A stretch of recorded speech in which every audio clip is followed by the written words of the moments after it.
Okay, so for the first theory that I'm going to talk about is the original blockbuster nurture theory by John Watson and with the assist of B.F. Skinner.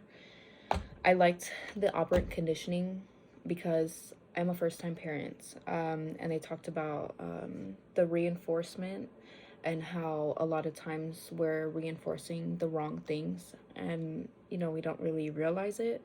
For instance, this one really resonated with me because I have a toddler. He's now throwing tantrums in stores and stuff like that. And a lot of times I do just give him what he wants just to calm him down and get him quiet. But that's teaching him that I'm rewarding that behavior, so that behavior is going to stay.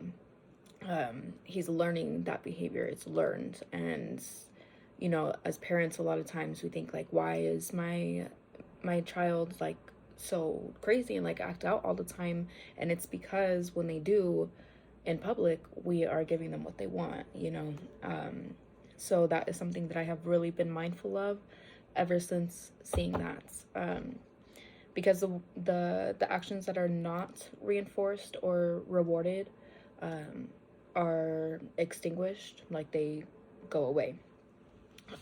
So I really liked that, and I really try to pay attention to that now. And then the second theory that I really liked was the triangular theory of love by Robert Sternberg.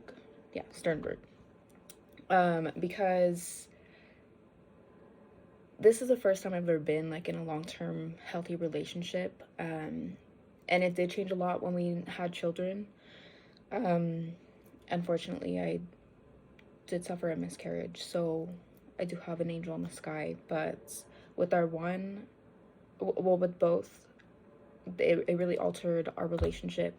And seeing this and kind of like just seeing the aspects of relationships and how they work and what elements like work together. So for instance, Sternberg said, passion, intimacy, and commitment. And, at the top of the triangle, it's like intimacy, so like as you would have with a best friend. Then at the bottom of that corner is going to be passion, so like if you have a crush. Those together are going to be like a romantic love, but there's not going to be like a lot of commitment. Then you have the intimacy, and then the commitment is over here, and that's like an empty marriage, like you're just staying together. Where is it? You're just staying together, like no love, you're living separate lives. And then like a mix of those two is going to be a companion marriage. And that is, the passion fades. Like you guys are BFFs, you're staying committed, but the passion fades. Then passion with commitment is a sex marriage. So you guys are literally just staying together just for the sexual aspects. And then in the middle is a consummate love, and that's the ideal love that we want. And that is an equal amount of passion, intimacy, and commitment.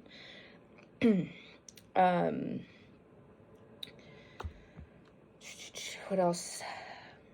I liked it because you can kind of see and analyze like where your relationship is at. And I know it's, it's like a very loose guideline, but you can kind of see like what element you're missing and see what you guys can try to add.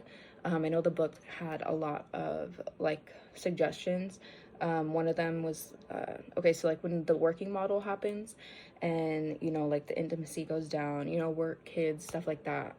Like for instance, I'm going to school. Like my man is not a school person, but I am. So we've been trying to find passion that gives flow, because I did get that from the book, like trying to like redo stuff that we did when we first met. But yeah, so that's what I really liked, and I've really been applying those two things to my life. I'm about to run out of time, but yes, I really enjoyed the class. Thank you for having me.